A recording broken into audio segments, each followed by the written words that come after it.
we don't know exactly what the process is going to be like in terms of the Republicans being confirmed for the committee, but Pelosi's selections are available. We've got Liz Cheney, Benny Thompson, Adam Schiff, Zoe Lofgren, Pete Aguilar, Jamie Raskin, Elaine Luria, and Stephanie Murphy.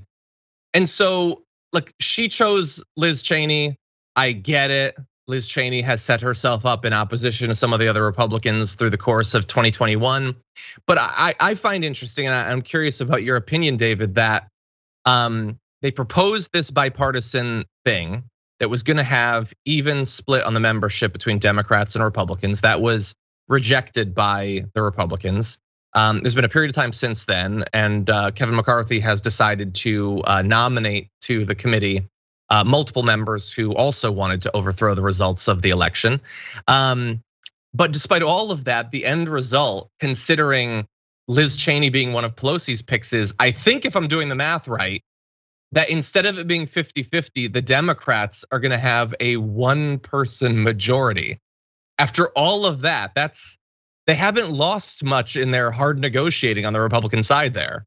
Right, and they have lost though some subpoena power, because under the original plan, both the majority and the minority would have, be an even split.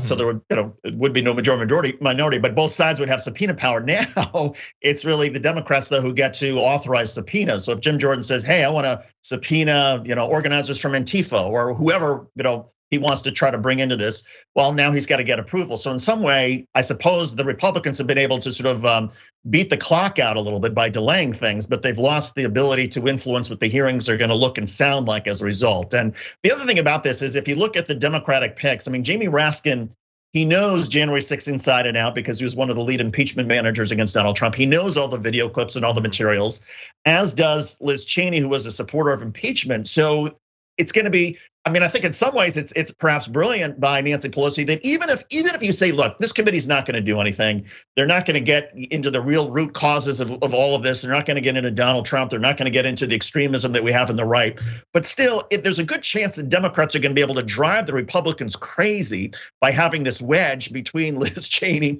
and the other Republicans, because that's going to be great political theater to see Liz Cheney and Jim Jordan going after each other over this very sort of somber issue. And so in some ways, I think the Democrats are playing this pretty smart. Even if you have low expectations about what this committee is going to end up doing, they're going to be able to make the Republicans go nuts and essentially stoke a civil war between the GOP over this very issue. So I think smart politics for Pelosi to put Cheney on the committee. Interesting, and thus I assume, in hindsight now, pretty poor politics on the side of the Republicans that, as you point out, they could have had.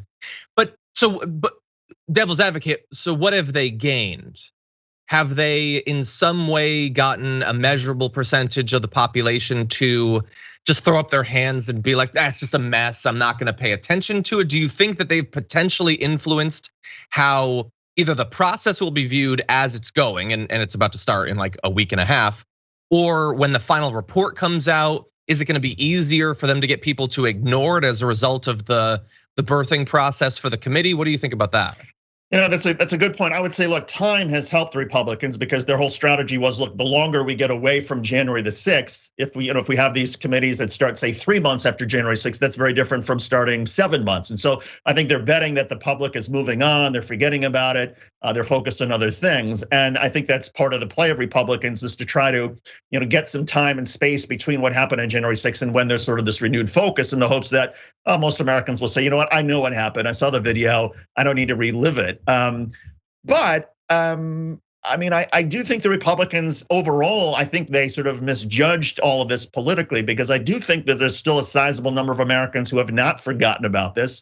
And if the Republicans really wanted to put some time and space, they just should have not cooperated at all and said, oh, this is a purely Democratic partisan thing, we're not gonna have anything to do with it. Well, I think they felt boxed in because of where the polling is on all of this. And now they're a little bit sort of boxed in of, well, they are gonna have to address some of these issues, and they are gonna have to take a risk that some of these hearings might be explosive and dramatic and gripping when some of the police officers testify.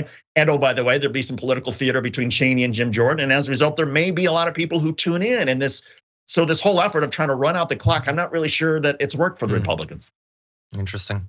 Well, as we said, the process is going to be starting in not that much longer. So stay tuned. In a week and change, we'll be taking a look. We'll see what Jim Jordan is doing.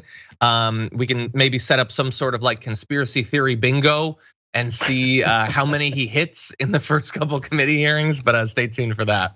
I just wonder if he's gonna try to call Dr. Fauci to this. I mean, even though it's apples and oranges, maybe he's just gonna. No, I don't know. Why not? Mix it all up.